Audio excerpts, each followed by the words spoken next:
All right, so you have your data here, right, that you did from the tangent line calculator, and now you're going to make a new graph of velocity versus time. Okay, so make sure you label these axes. This should be time. Okay, and this should be velocity. I think it's meters, but I can't remember on the simulation now. But if it's centimeters, put centimeters, but I think it's meters. Okay, meters per second. Okay, and then you're going to have these points.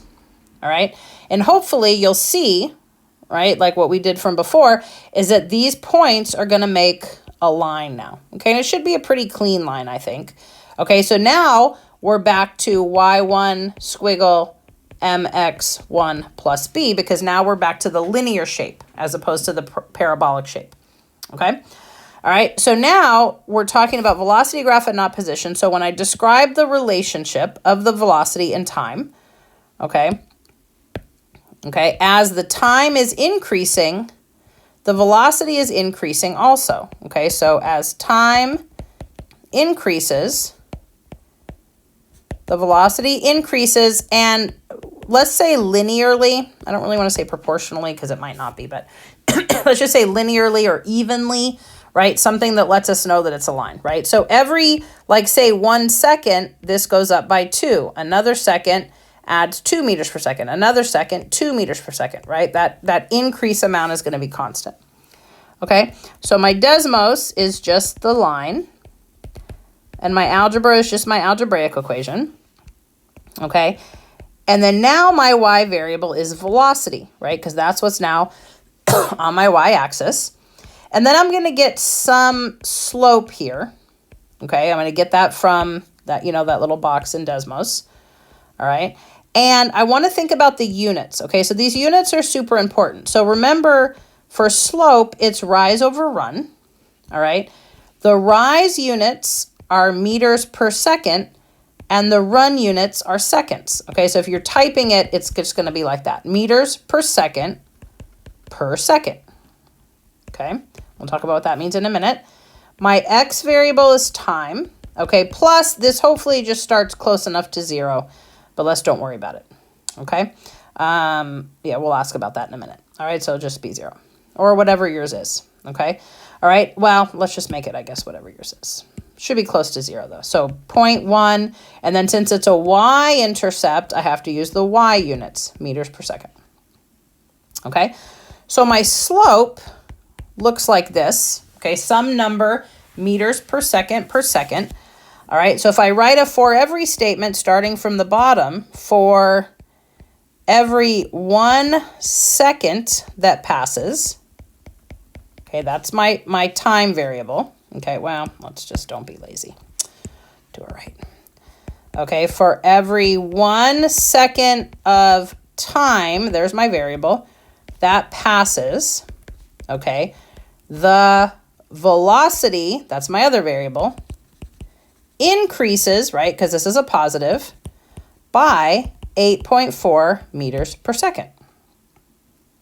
Okay, this is what we call the acceleration. This is how much the speed is changing as time passes.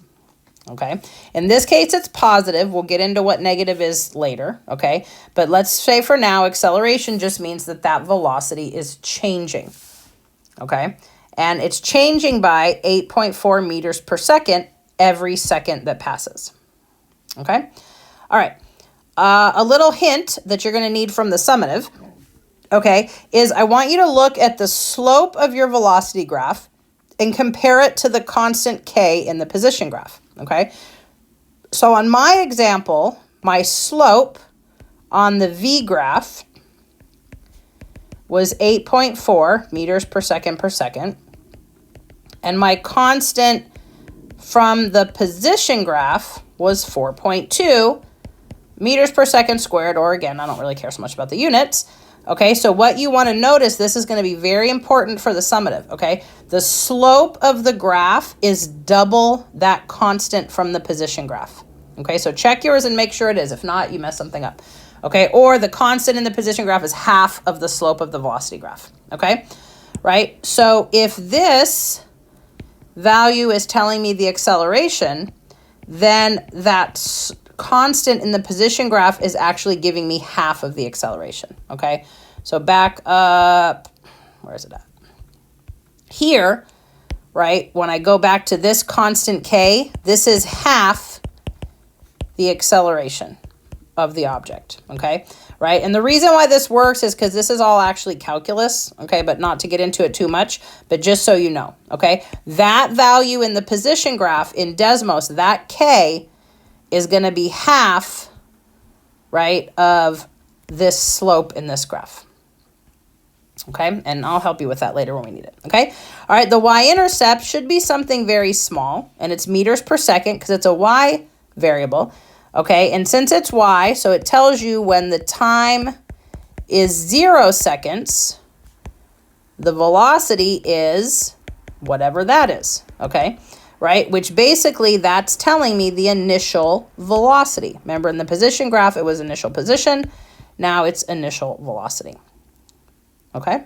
All right. So that's the main things that we need to know from the graph so far, are that the slope of this graph, okay, is telling me the acceleration of the object, and the y-intercept is telling me, I'm going to call that VI, right? Remember we called it XI before, the initial velocity.